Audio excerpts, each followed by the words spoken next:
Hello. Hello, hello, hello, everyone. So it should pop up on here.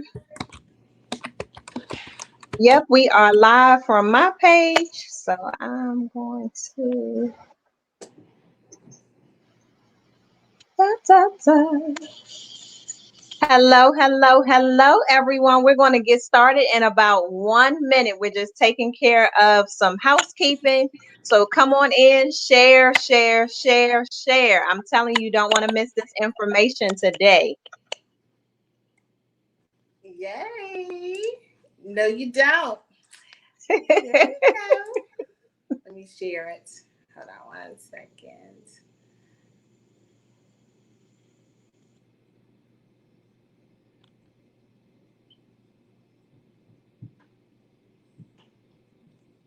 Whoop, whoop, whoop. Hey, Tawanda, how are you? Hit that share button. We are going to get started in about 1 more minute. Hi, Mama Grayson. Hello.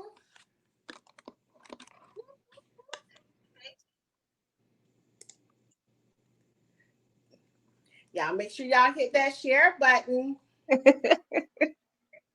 This is exciting, sis. We haven't done this at all. So this I is going to know. be amazing. I know Absolutely it. amazing. Yes, yes, yes. Did you share it to all of the page? I Mama shared it saying all. hi. Hey, Mama. It's on my timeline. It's on Black and Missing's page. So we are all set. All right, so we're going to give folks probably about another minute since you just shared it so that they can come on in. So come on in, share, share, share, share. As I always say, sharing is caring. Grab your babies, get in front of your laptops, if your phones, wherever you are. You don't want to be on here by yourself. So get your friends, call them on the phone. Y'all have about a minute or so before we get started. Everyone needs to be able to hear this information, to share this information. And even for those that are going to come back and watch the replay, welcome, welcome, welcome, welcome. I'm excited, excited, excited to be on here today. Absolutely.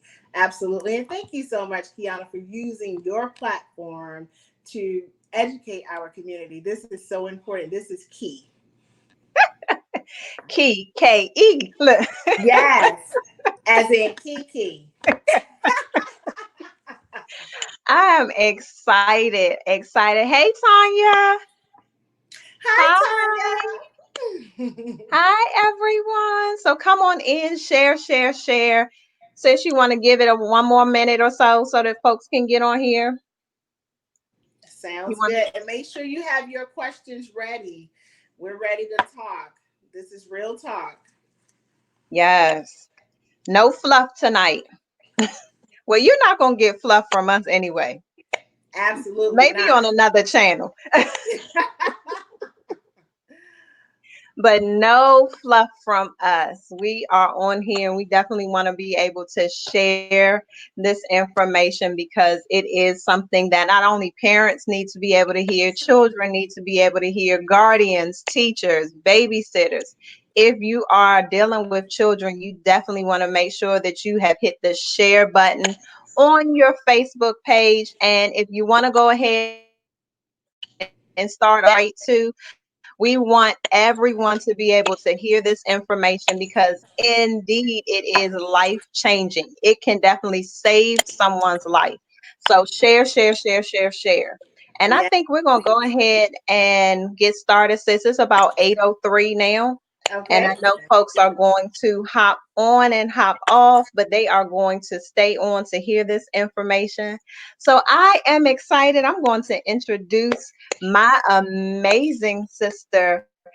She is the co-founder of Black and Missing Foundation, and she just does some amazing work in the community. One of the most humble individuals that I know. I know that when I first met Derica Wilson, I had no clue. she was even doing any of this stuff, because she is the last person to tell you about it. But I'm telling you, she is a pioneer. She just does some amazing community work. I love her so much. And so when I share with her, hey, sis, let's get on here, let's share with the community how they can protect their children, she was like, let's go, let's do it. So I am excited to have you on here, Miss Derica Wilson. I know you got something to say. Oh, thank you, sis. No, that was so sweet and just so humbling. You know what type of person I am. But we connected from the very start because we both have a heart of gold and making sure that we put others before ourselves and just Yeah. understanding our purpose. I think that's the most important thing. Indeed, indeed. So we are on here tonight because I know that some schools have already started. Maryland, actually, let's see, the public schools go back after Labor Day. We have some folks, private schools, that are going back this week. And so we want to make sure that as children are in school, not just elementary, middle school, high school, but also college as well, that they are aware of, their surroundings, that they are just aware of some of the things that are going on in and around them. And tonight we're going to come on here just to have a candid conversation about what are some of those things that you can kind of look out for. What are some of those things as parents we need to pay attention to, conversations that we need to have with our children, and just making sure that we're a community and we're all watching out for each other. And so I'm excited because I know that we're going to help someone on here tonight. Someone is going to get some information, they're going to share it, and it's going to save someone's life. And I don't take it lightly. I know Derica doesn't take it lightly. So if you all have any questions, feel free to slide them on the screen, because we will be answering questions, because this is a candid conversation that we're going to have tonight. Absolutely. This is actually a call to action. All of us are change agents, and so we all have a responsibility. So, first and foremost, this is a call to action for everyone. Amen. Amen. So, sis, what are some things that as parents we can kind of do to make sure that our children are prepared just to kind of go back to school? You know, um, Communication is key. We need to talk to our children. We need to explain to them the risk, the dangers that are out there.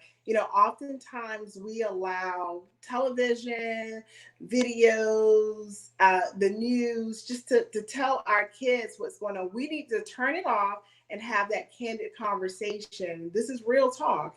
And these conversations need to be had at the dinner table, everyone putting down their devices and just coming Hmm. together as a family and discuss, like, how was your day, what's going on, this is what's bothering you, or is there anything Hmm. that I can help you with. I mean, we have to talk to our children. It's not just the start for back to school, this is every day, because our Absolutely. children are dealing with pressures every single day.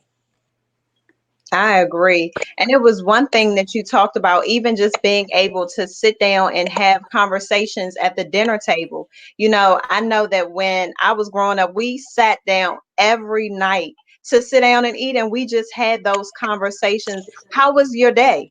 And I know I like to be able to ask the boys, what's one thing that you learned today? But in having those conversations, you're opening up the dialogue for them to be able to feel comfortable to talk to you about what went on today.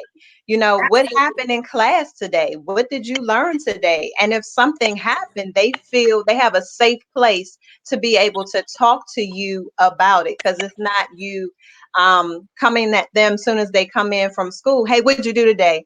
No, we're sitting down, we're having a nice dinner, everything is calm, and then, hey, did anything happen that I need to know about today? Just having that opportunity to sit down with our children is indeed key. Indeed. Absolutely. Absolutely. I think one of the things that we as parents, as grandparents, aunts, uncles, we need to learn to listen. Mm, Be still and listen, because your children have a lot to say, but sometimes we are guilty of not giving them that platform to be able to be expressive.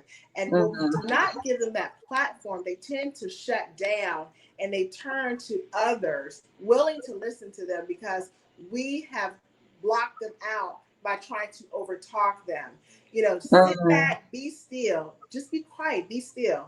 And you can read a lot in your kids' body language, what they're saying. Just be observant and stop being your child's friend and be their parent. You know, mm, be that nosy parent, because if they live in your household, that's your house. You have the right to access anything in that house. You need to know who is getting to your children, who's trying to coerce them, lure them.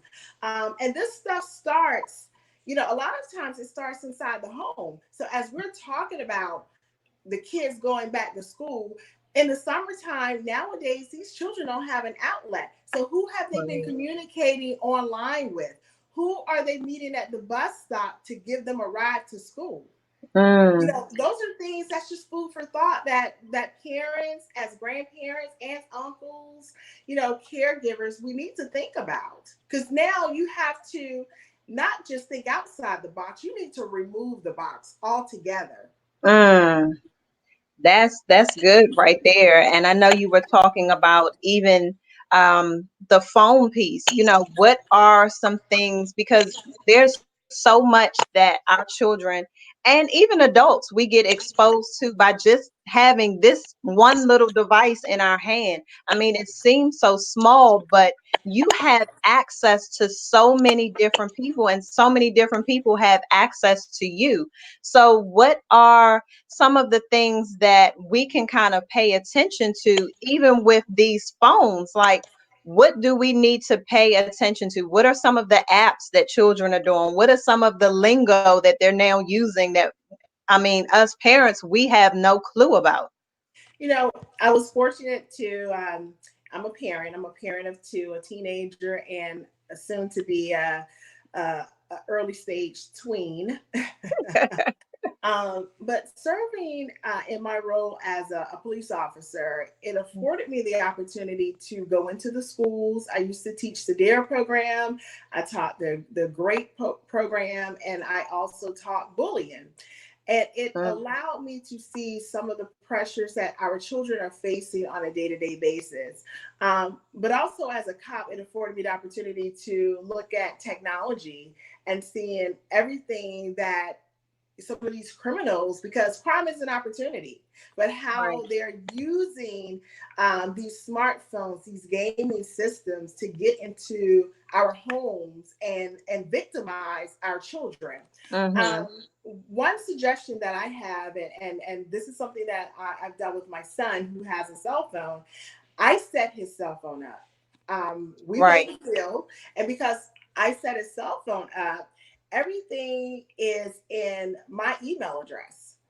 So Mm, any social media that he is attempting to do, it comes back to me. Like, I know what's going on. I'm able to provide supervision, but yet allow him some space.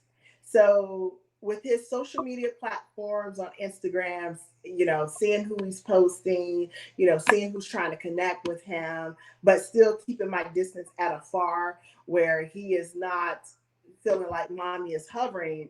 For that matter, he doesn't even know that I'm actually looking at it. But those are some of the tricks and trades that some of the detectives, shared with me, because I want to make sure, it's my job, it's my responsibility to make sure that my children are safe.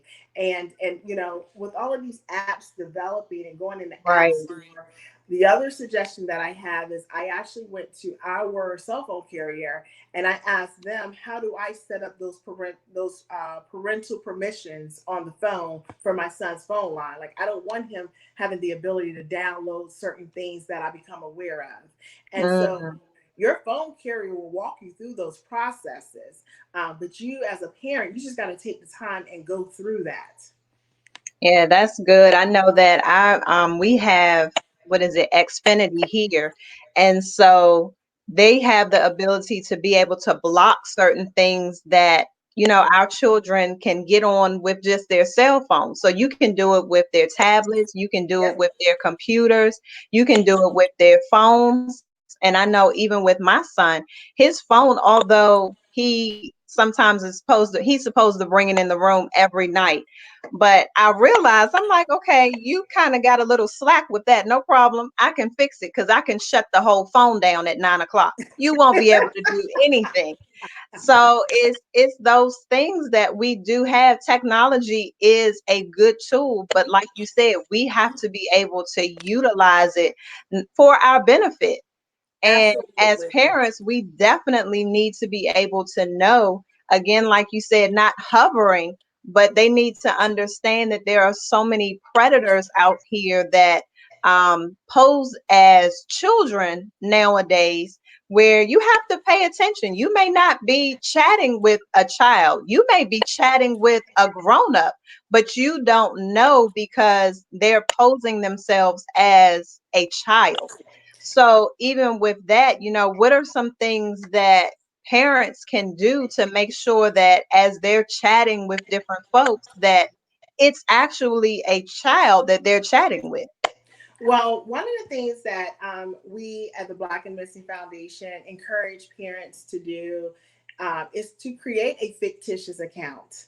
Mm, To try to befriend your child and see how much information they're giving up. Because believe it or not, these children give up so much information online. But I also want to give that food for thought as well.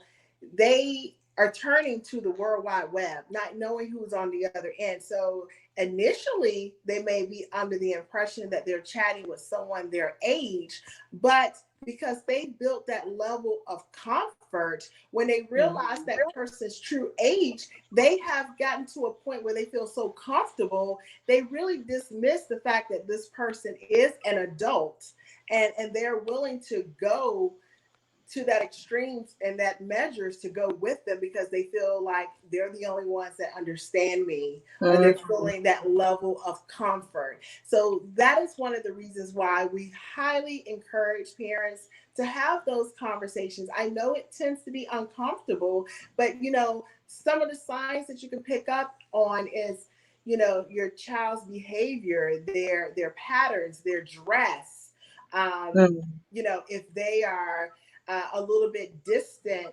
from you.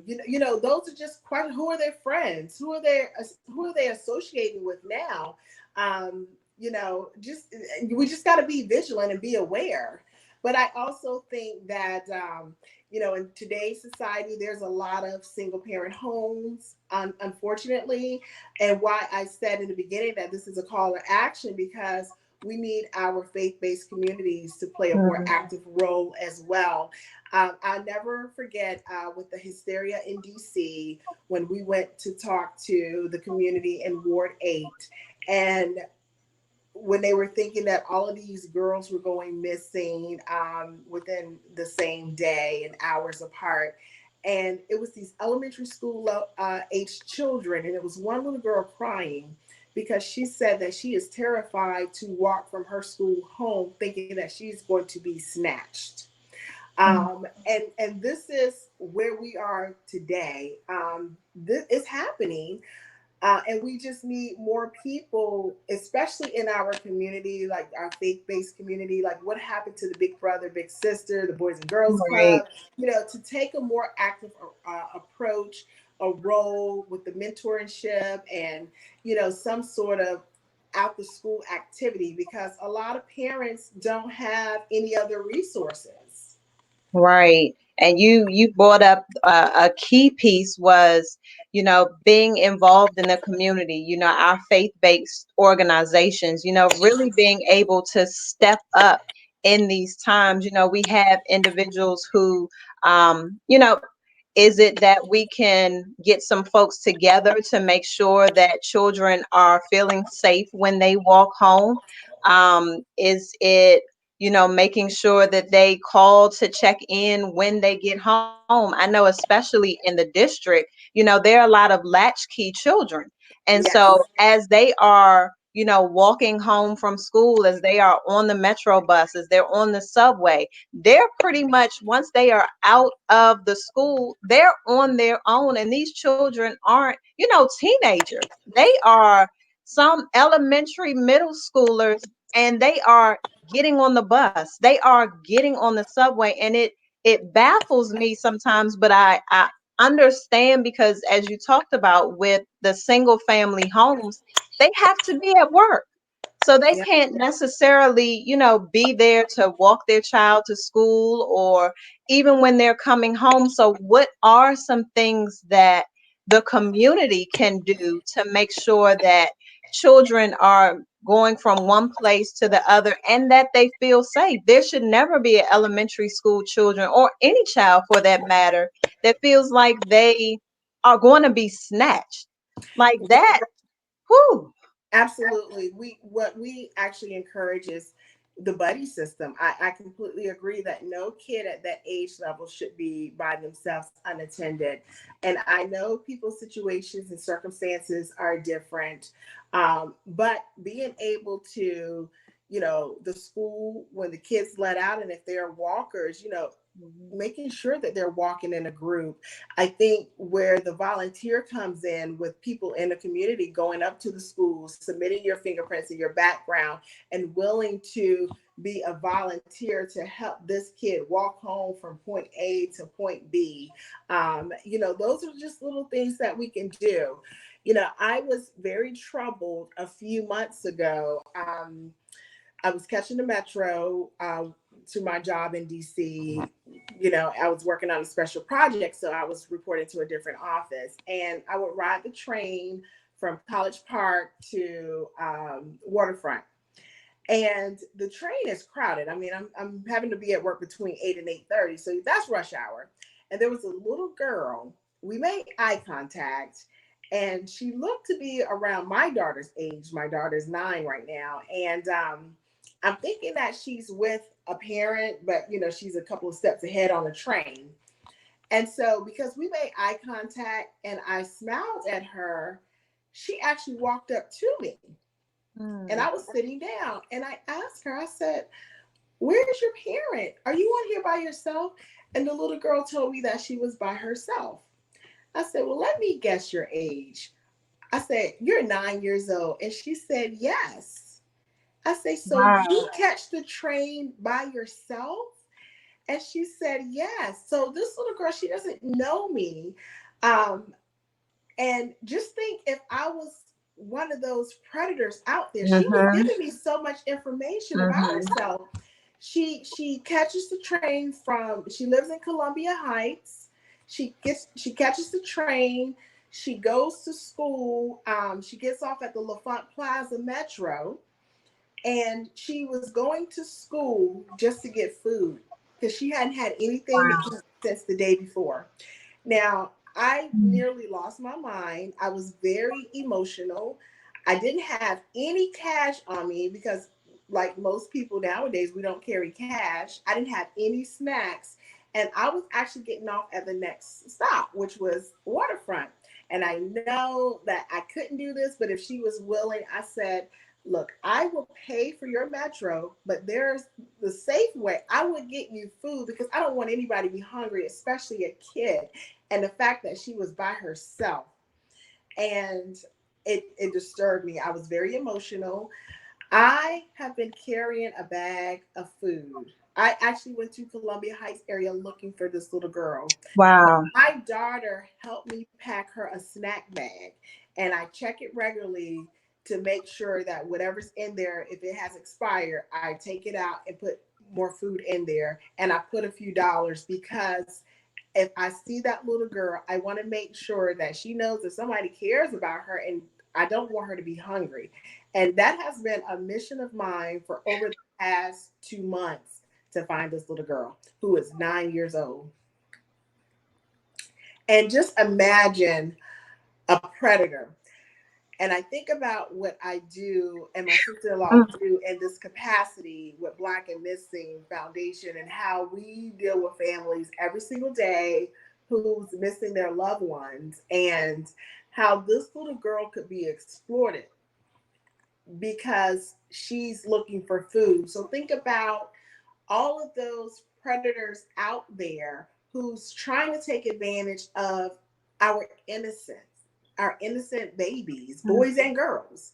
And so when you see something like that, you need to say something. And I'm telling you, my daughter, you lead by example. My daughter, she says, I tell everybody that my mommy is a good person because she's looking for this little girl.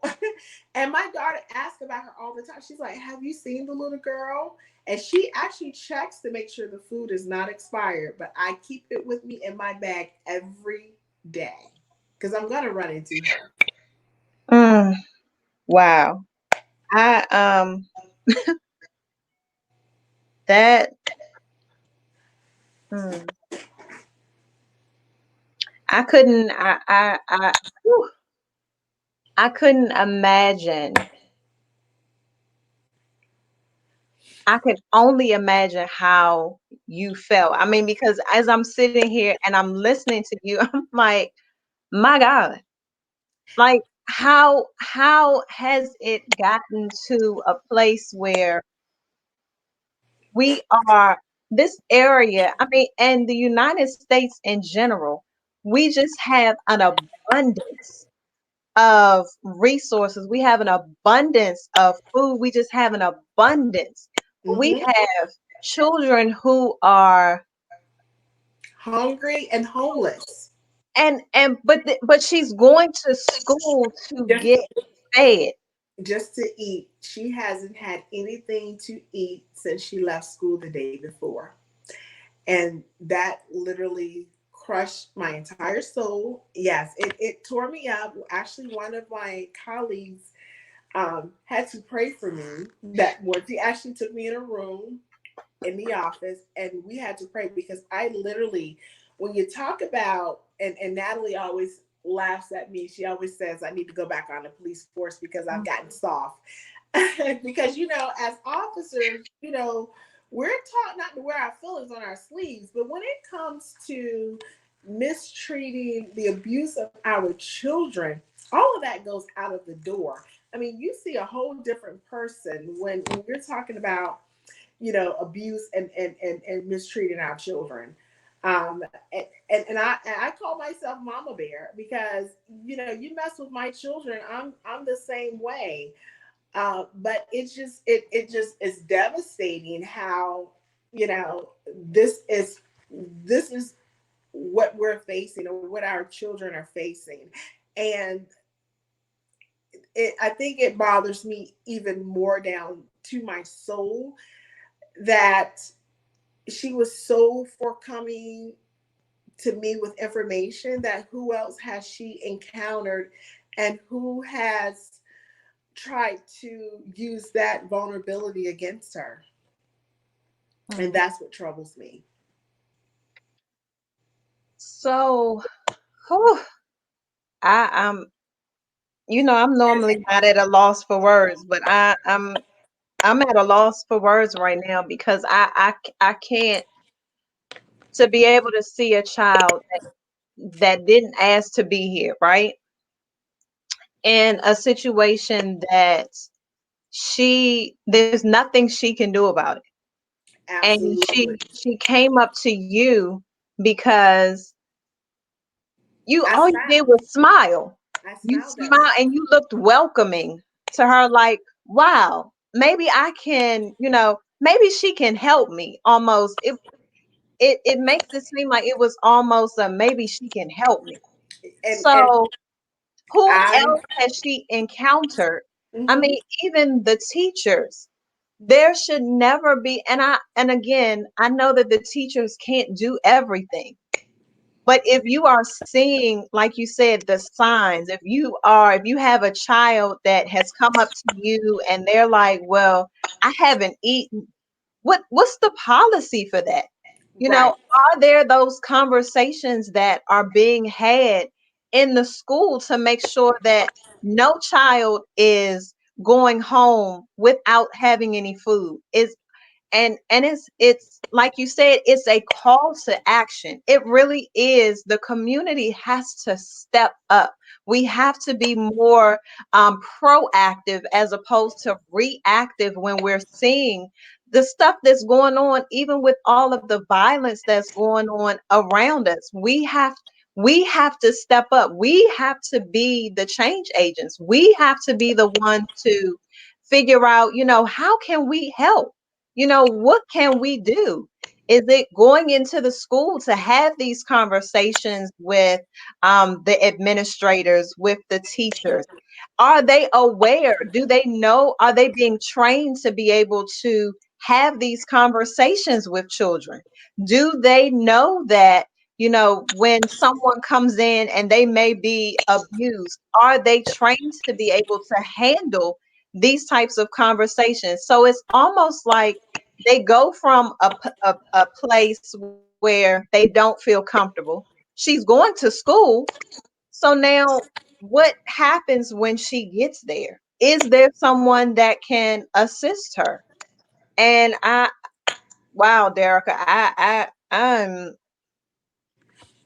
can only imagine how you felt that day because I feel it now, just with you telling me. We have to step up as the community. We And have that's why to be every able to time do better. I think about it, every time I speak about it, I get very emotional. It takes me to that place, because I want to help her. But as we were stating, the call to action. I commend the school districts that open up their resources, the schools for kids to eat during the summertime Mhm, when mhm. they're not on when they're on break. And I think that's where our churches can come in also with this partnership on helping, having a safe haven.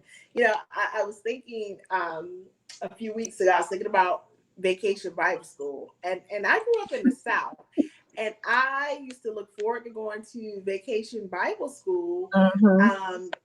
to learn about faith in God, and also fellowship with my friends, be in a safe environment, and be able to, you have a break from your parents, but you're learning something constructive. You're being around folks that really want to help in the community, but we don't have that anymore. I mean, like, where Right. is that? It's like these kids are having to fend for themselves, and that's a very tough pill to swallow.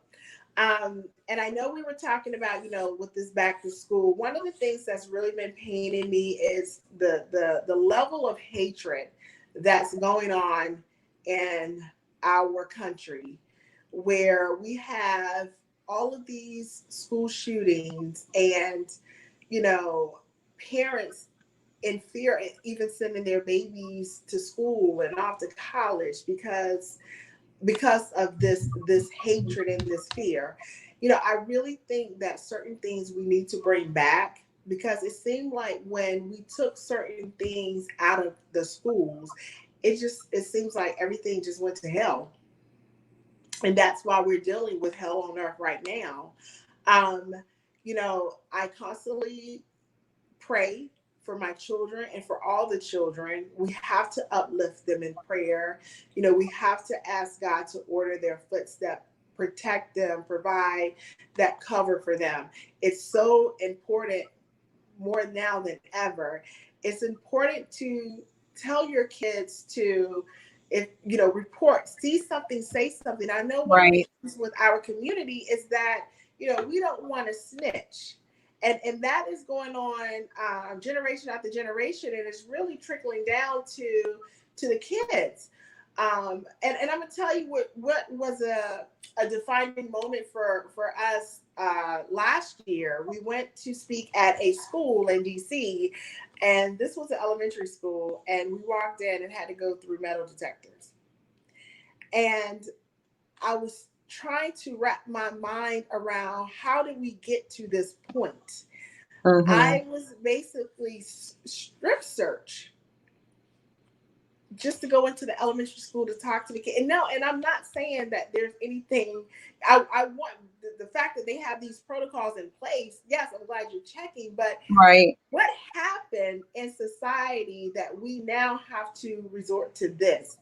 And so when you're talking about, the safety of our children, going back to school, school safety, you see someone with, acting, you know, odd, or you see someone with what you may perceive as a weapon, you need to report it. And as educators, we need to escalate it up to the top, because that is a life and death situation. Right. So Right. so we have to deal with, what our children are dealing with online, who is trying to target them when they're home. We're having to deal with the fact that when our children walk out of our front door, whether they're walking to school, who's trying to accost them. We're having to worry about even some of the educators. What is their background when you start looking at what's happening in the schools with these Hmm. inappropriate relationships? Hmm. And then we have to deal with the hatred in society nowadays, where kids want to come to the school and take it out on their peers. So we are broken, and we Yeah. need to figure out how to get to a place where we can all come together as a united front. It doesn't matter what your background is. It doesn't matter what your race is, because we all bleed the same color. And so we Absolutely. all need to stand together and stand strong, because this is our future, and we have to protect our future for Hmm. generations to come. And it starts with Absolutely. us. It starts with Absolutely. us.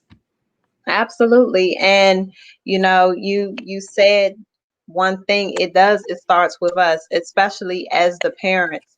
And when you begin to see broken children, you first have to look at, what's going on in the home. Absolutely. What is the environment like at home?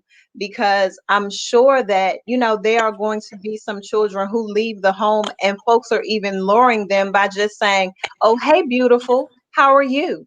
Or Mhm. just, hugging and giving them that affection that we should be giving them at home. They're leaving out of the house and getting that from somewhere else. But we as parents, we as guardians, as aunts, as if you have children that are in your area, make sure that you are affirming them, letting them know how smart they are, letting them know how handsome they are, letting them know, all of these things so that when someone else tells them, it's like, "Oh, okay, well, yeah, I already heard my mom say that," or "Yeah, I already heard my grandparents say that." So it's not a, "Oh, well, let me go over here because this person is giving me a little more attention." Because I believe that even with that, that's how a lot of folks, especially online, are being pulled in because they're just saying, "Oh, you're so beautiful. Oh, well, let me, give you some money so that you can go and do this. Let me do this for you." And as the parents, we have to step up. We have to do a better job. And like you said, being able to have those hard conversations with our children, but also making sure that we're not put in this friend zone. A lot of parents don't want to be parents anymore. They want to be friends. And so it's like, well, Yeah.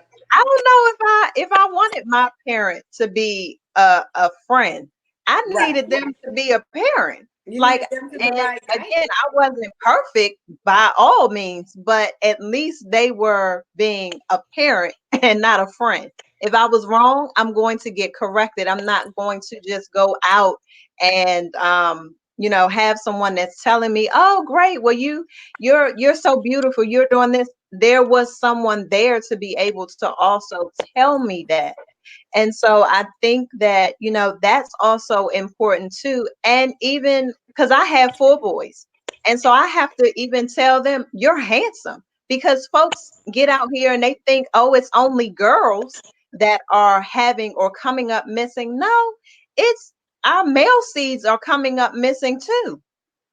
So it's a lot, and like you said, having the community involved, getting the faith-based organizations involved, the parents stepping up, volunteering at the school to make sure children get home safely. It's so much that can be done, but again, the conversations, the doors have to be open for us to be able to have these dialogues.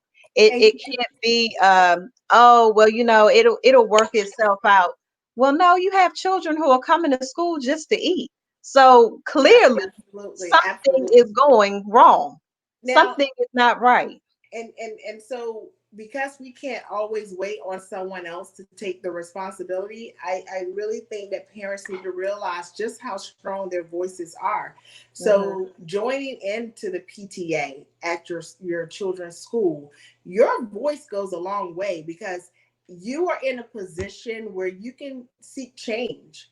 You know, getting all these other parents involved, setting up different activities for the kids throughout the school year, partnering with the educators to provide after school tutoring, gardening club, reading club. You know, as a parent, just sitting there, volunteer whatever your area of expertise to be able to help and educate. You know, I have great admiration for um, a teacher. Her name is Miss Nelson, and Miss Nelson, she works at Cesar Chavez, where my daughter used to go to school.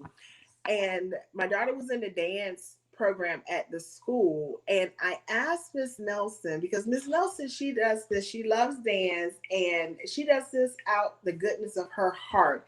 I asked her, I said, why do you do what you do? And Mhm. she said, because I want to be able to give the girls and boys an outlet, so when they leave out of the school, they're not going to the streets. Right. So she has these after school program where she's teaching kids dance. They're having their dance recitals, and it is an amazing, amazing thing. Like, my daughter participated in it the time that she was at that school. I absolutely love that. I have so much regard and respect for her because this is her time. This is her giving back to be Mhm. able to help these kids. Because when you look at these kids and how they're turning to the streets, because we want them to be active and involved, you want to reduce that time, that free time, Right. because when you reduce that, it lessens the chances of them leaning to the left or leaning to the right. Right. You know, get them fully involved. And you know, when you have children and that are involved, you realize that your schedule is not your schedule. No, it's not. Your schedule is their schedule. So But that's why, I mean, even with us, I homeschool the boys, but we still made sure that we have it's a martial arts camp that comes out to our home. And we realized that, if the boys were to go out right now, would they really be able to defend themselves if something happened? If something was to come up, would they know what to do? I mean, I know when we were in school, I wouldn't fight all the time, but if I had to, I could. But hey, hey, I, me, look, if I had to, I would. But children nowadays, they don't go outside. You don't have they weren't never friendly fights, but children aren't fighting anymore. They well, have children, folks are wanting to go and get guns and knives, but you have to know how to defend yourself. Like, it was so important for us to be able to even show the boys, because I'm like, when they go out of here, what are they going to do? If something was to happen, what are they going to do? but Like, you. I wasn't sure if they knew even how to defend themselves. So let me ask a question, and this is to all the viewers out there. I just want to put this in your mind. the kids depend on, and we are guilty of this as well as adults, Mm. but our children depend on their smart devices so much. If there was an emergency situation, would they even know your phone number? Right. I really want you to sit there and think about that. Would they even know your number to call? Because everything is programmed, everything is right at their fingertip. I mean, just Mhm. think, and I'm gonna take it outside of the box, but just think Wow. about when kids are sitting here doing their homework and they're trying to write their definitions. Half of them no longer know how to use a dictionary. They go right on to Mhm. Google, Mhm. they type the word in, and they get the definition of the word. So the old school way of doing things has seemed to diminish in our community. But I really wanted to just put that right there in that space, because I really Mhm. think that now this is something that you could take back to your children, making sure that if something happened with their phone or they lost it, that they have a means of contacting. And I know we've been talking about that the school age, like the elementary level, high school, middle school, but let's think about even the college, because now Absolutely. when these kids are going off to college, the first day they want to scream freedom, I'm away from mom and dad, I'm grown now. They're outside of their zone, they're outside of their element. They are definitely a predator's target, because especially when you're outside of your zone, I don't care how much you try to fit in, you can be spotted easily. Like, Mhm. okay, that person Mhm. is not from here. That person, there's just certain Mhm. things that people can pick up on. And so, we want to make sure that, we are talking to our kids, letting them know, I don't care what your age is, you still need to check in, and you don't need to go anywhere by yourself. You need to establish the buddy system, and it's so frightening nowadays because, with us and with Black and Missing, we deal with a lot of cases involving human trafficking. Mhm. And oftentimes people think that with human trafficking, it's one of those like snatch and grab type situations. Right. Yes, Right. that can happen.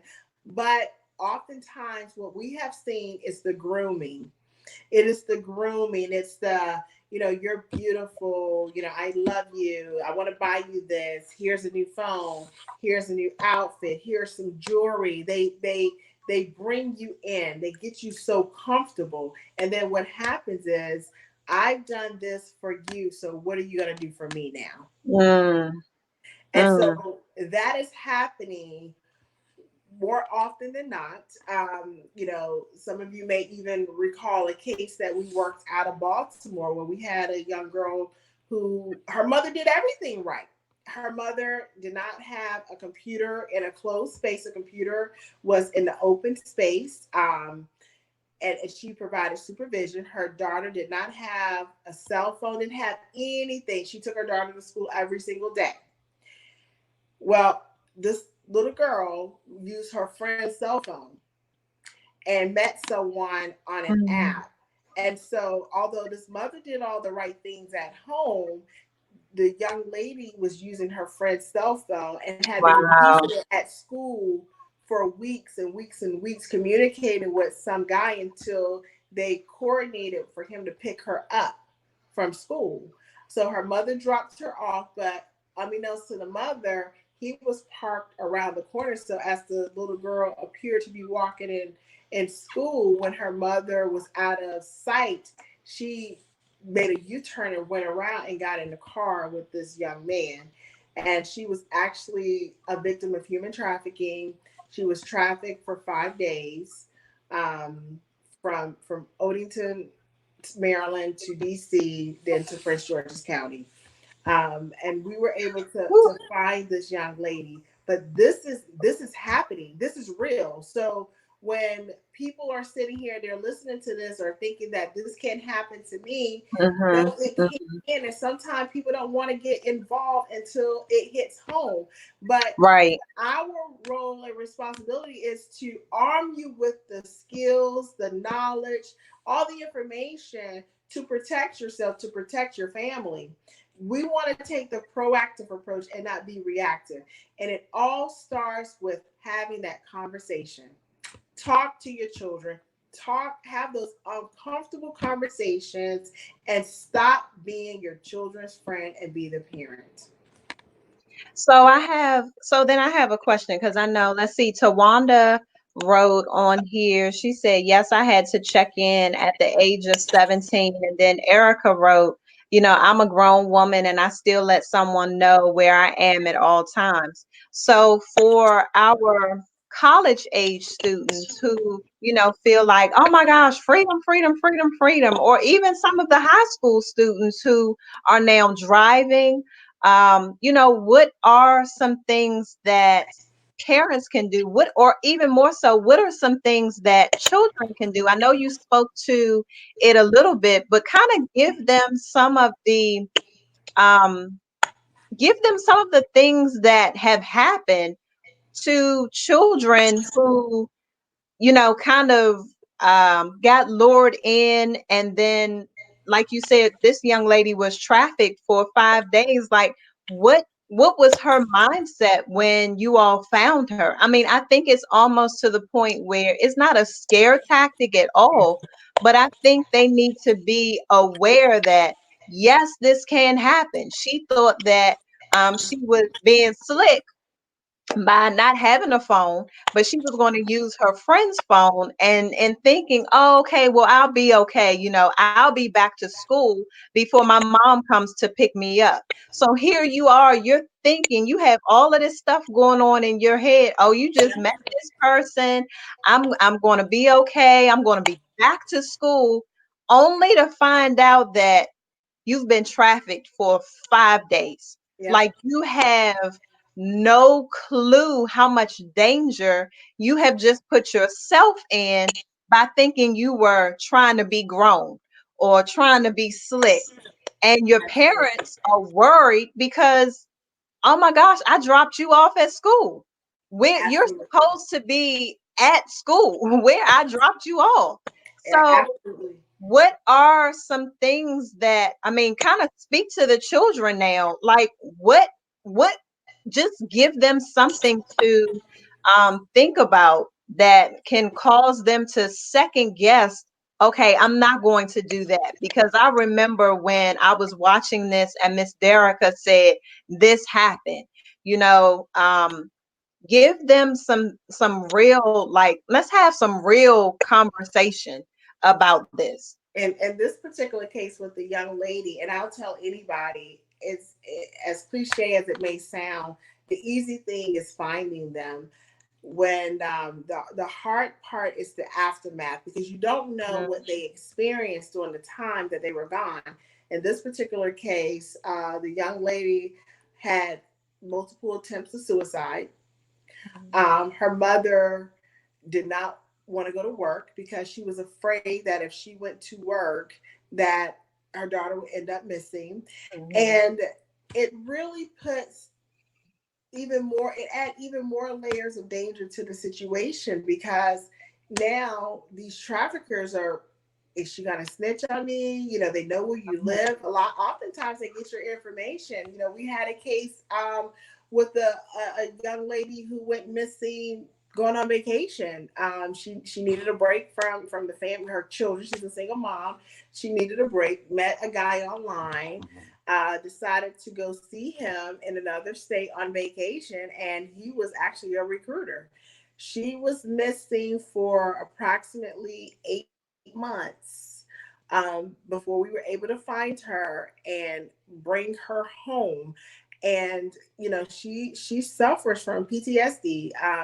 They took all of her identification, so anytime there is a strange vehicle parked on the street, she's worried because she doesn't know if it's one of them. Like, that car doesn't belong. Um, mhm. so it has an effect on that individual, on the family as a whole. And then in so many other cases, it's just not a good end at Right. all. It's not us being able to try to help the family to seek, additional resources for counseling. Now unfortunately, we're trying to help the family prepare to lay their loved ones to rest, because of the end result. And so there's every situation is different, and every case doesn't have that happy ending, unfortunately, and that is the hard truth. I think if you look at even if you look at our page, we post cases every single day of missing people around this country. Um, these families are hurting. They don't know where their loved ones are. And, one thing about our organization, we don't say, we don't deem anybody as a runaway. If you're missing, you're missing. Because Right, we know right. all too well that if they're not coming home, we don't know what they could be facing. We don't know what Mhm. they're enduring. We don't know if they're cold, if they're hungry, if they're being mistreated, if we're ever going to see them walk through the door again. And so that's why it's equally important for all of us to rally together. Um, you know, I know that this shouldn't be an issue this day and time with making sure you have up to date photos of your loved one, with all of these, smart devices everyone is carrying around. But you would not believe how many people still come to the organization asking for our help, and we don't know who we're looking for because they Wow. don't have a photo. I was just talking to a young lady 3 nights ago who's trying to help her fiance get information out about his mother, and they don't have a picture of her. So we want to help, but we want the community to help us as well. And it's easier when we can put a picture there. You see something, say something. A lot of people have common names. So it's very difficult just to put just the name and not put out the face, the image. Pay attention to what they're wearing, the clothes, just be observant because we're Mhm. all in our own spaces, and sometimes we're not alert anymore.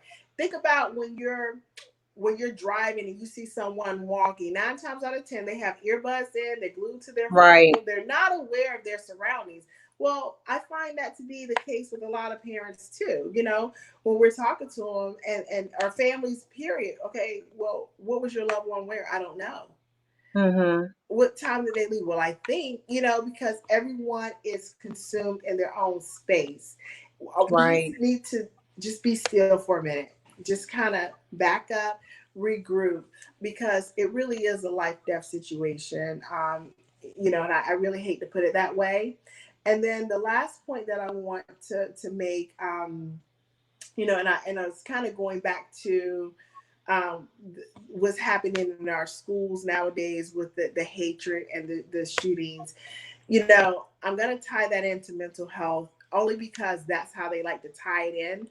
I think with our community, what we need to, because I don't view that as, you know, it, that's more than mental health. This is just I think it's just the devil nowadays. It's so much hatred that's going on and so many learned behaviors that start in a home. But the point that I want to make regarding mental health is that we do see a lot of our people, and more now, and Natalie and I were having this conversation not too long ago. We see a lot of our youth that we are publishing, and they're diagnosed with some sort of mental health issue. And the message that I want to send to our community is that, yes, prayer works, prayer changes things, but we have to do a little bit more than that. If your loved one is suffering from some sort of mental health conditions, we want to make sure that they get the medical treatment as well. Mhm. We just can't pray everything away. You got to do it in combination with prayer and with the extra assistance that's needed. Um, and I think in our community, I think we're just ashamed of that, and we just kind of let it go.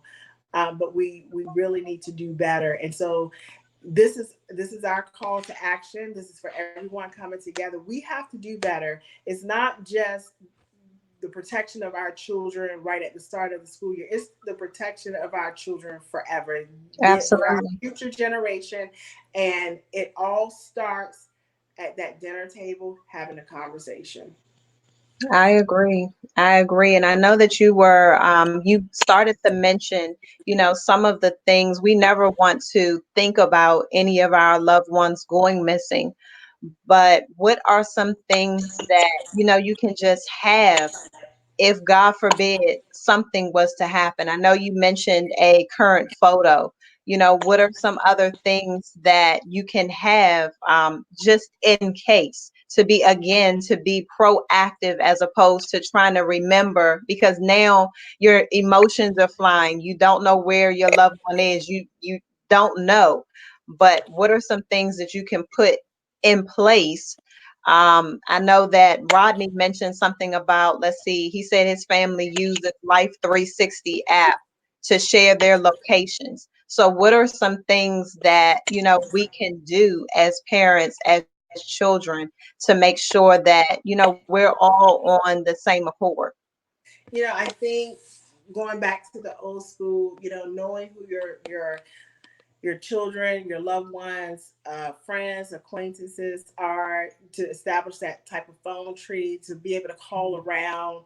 Um, it's knowing what they're wearing. I mean, it's as simple as that: knowing what they're wearing, knowing their whereabouts, um, having that photo available. And let's see, what else? What else would we suggest? I mean, it's just the you having a photo available. It goes a long way. Hmm. Believe me, it goes a long way. I think that's pretty much. I don't know, because one of the things that you're really not going to carry around with you, but also having it in your home, is your loved one's DNA. You know, you can Mm-hmm. take a toothbrush. We replace our toothbrushes every month. You can take a toothbrush, put it in a Ziploc bag, store it in the freezer. Mm-hmm. That's their saliva. That's their DNA. That's And good. we don't want to think about that, Mm-hmm. but you want to err on the side of caution. Your fingerprints. Most kids, they're able to get their fingerprints done at a very young age. You can even go up to the police department, get your fingerprints, have them stored. But again, this is proactive, and by nature, a lot of our community, they're not proactive like that. They're more so reactive. I have my children's fingerprints. I have my children's Mm-hmm. DNA. I have my children's photo. In fact, I don't even have to take a picture of my kids. They take my phone and take pictures themselves. So but these are just certain things that you want to be able to have, and just their basic information, their description: height, weight, hair color, unique characteristics, identifying marks. Those are things that I would think a loved one, a parent, especially a parent, would know right up front. Another thing is medications. If your loved one is suffering from some sort of health crisis where they are under medication, knowing what type of medication they're on. Are they in need of medication? Mm-hmm. And then I think that also, when you're dealing with people that go missing, that have disabilities such as like autism and things of that nature, understanding what attracts them, because the way law enforcement should respond to those cases are different than others. For example, if you have a kid or an adult who goes missing and they're autistic and they're drawn to water, you need to be searching nearby areas where there are Yeah. pools. If they're drawn to like certain type of animals and there's a zoo or whatever within that area, those are the areas that you need to start looking. So this is an education piece for all of us, the entire community. Law enforcement enhancing our trainings, the media partnering to get these stories out, and the community just being vigilant: see something, say something. And it's one thing, that I know that we did not touch on, even just the reason why Black and Missing, Foundation was started, because we know that, brown boys and girls, males and females, we don't get the same attention that, some other uh, races may get. And so you also have to be mindful, even of that, and making sure that when you're going to the police department that you do have all of this information, and don't kind of allow them to just brush you off as, being, oh, well, they're used to running away, or, come back, or no, make sure that, they're taking your case seriously, Oh, because absolutely. they kind of just brush us off. I mean, just being honest. But that is also very important, even in what you all do, is bringing it to the light that, we don't get the same attention that other races get. And so we do have to make sure that we have almost like all of our ducks in a row, so to say, and being able to reach out to Black and Missing Foundation, just sharing the information again, having the photo, being proactive, I know there's a dentist that will even take your DNA and will give it to you. So having the fingerprints, all of the things that you've talked about, I'm so thankful that, we are having this conversation, because I don't recall seeing anything, else like this, making sure that parents are aware, making sure that children know what to kind of look out for is so important. It's so important.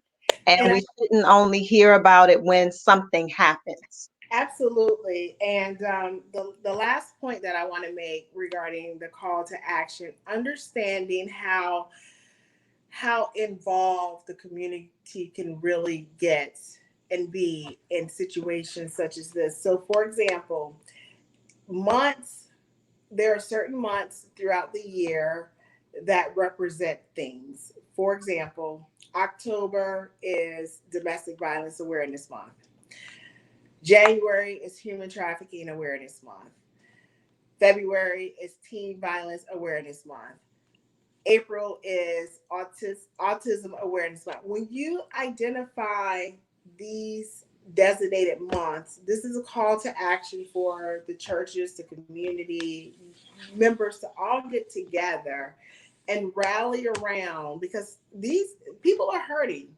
So the people that are hurting need your support, but then think about you saving someone's life as well. Mhm. We try to target all of these months. There is a correlation between missing persons and domestic violence. There's a correlation between missing persons and human trafficking, a correlation with missing persons, teen violence awareness. We want to target these youth, and autism awareness. There's a correlation when we and how we handle cases when children with autism or adults with autism go missing. So I just think that the more we know, the better we are. Knowledge is power. And one of the things that I do love about one of the churches that we work with, they have a social justice ministry, and they've actually aligned themselves to kind of follow that path that we set forth about recognizing these unique months and doing something in the community. Um, you know, May is National Missing Children's Month. It's also the month that Black and Missing was birthed. It'll be 12 years in 2020. And so, just being able to, highlight these cases and show families that there is hope. So you show them, the families that, we've helped, because now they're going to be trailblazers to help these other families as well. They got to give them that symbol, like, my loved one is missing, but I see this person who found their loved one, and that's where that extra hope and support comes in, that extra boost to get them going. So like I said, we all have a responsibility, and it's up to us to be change agents. Awesome. And so how can we support Black and Missing Foundation? We ask that you follow us on social media. I know you have it posted now, Keona. Are you going to post it? We're Black and Missing Foundation on Facebook. We'll put all of our information up there. We're on Twitter, Instagram. You can come to our website. This is a movement. We don't want you to just like our page. We want you to share Right. your profiles. What we will say is that social media has been very vital in the recovery of a lot of missing. Unfortunately, not all of the stories get to go on the 5 and 10 o'clock news cycle. But when you put this information in someone's hand, their smartphone, this information travels. And here's food for thought.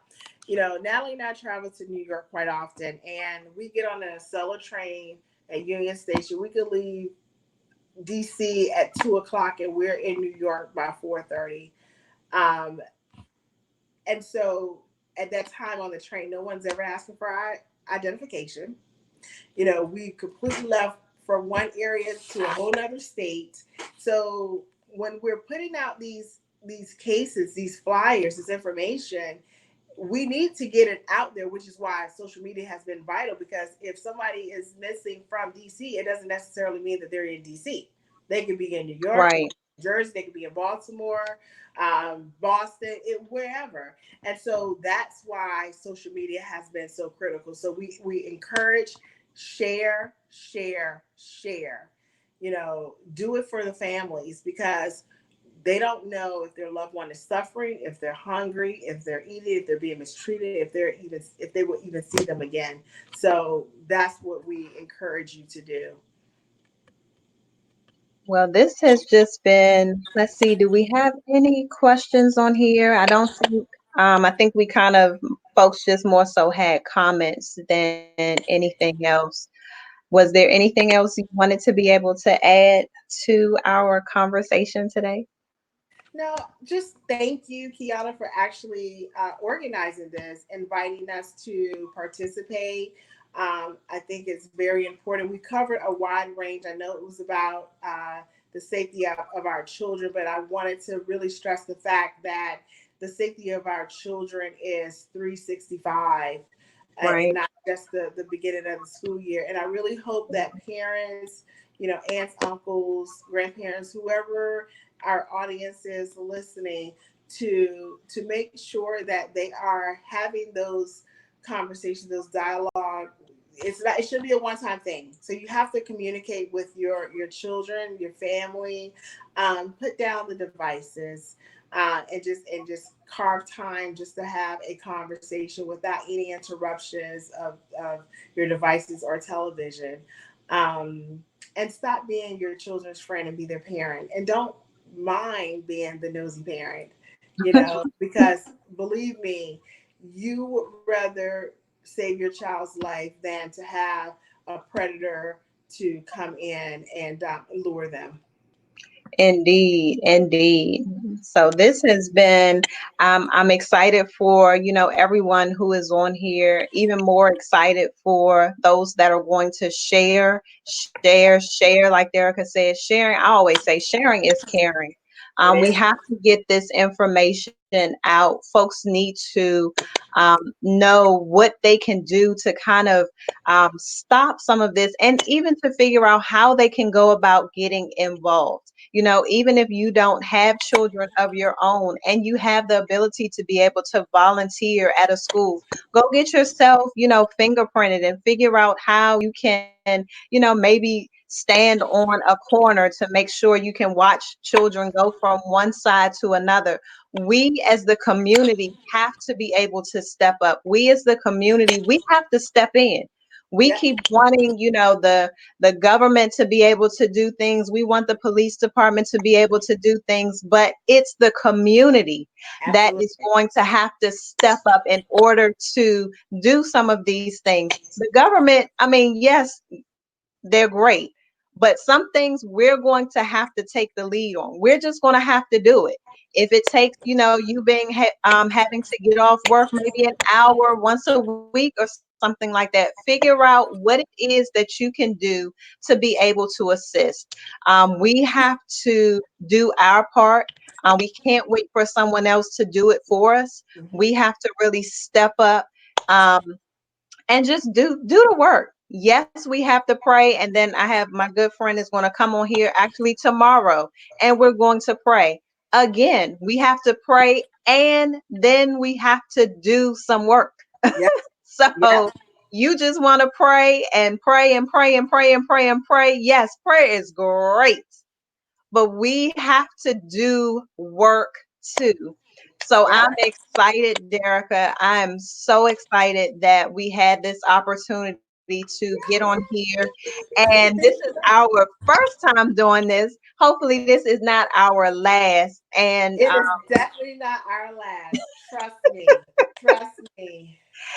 so I'm excited, you all. Thank you all so much for tuning in. Again, share this information. I know some folks had to go to work, went to sleep, whatever, and couldn't catch it.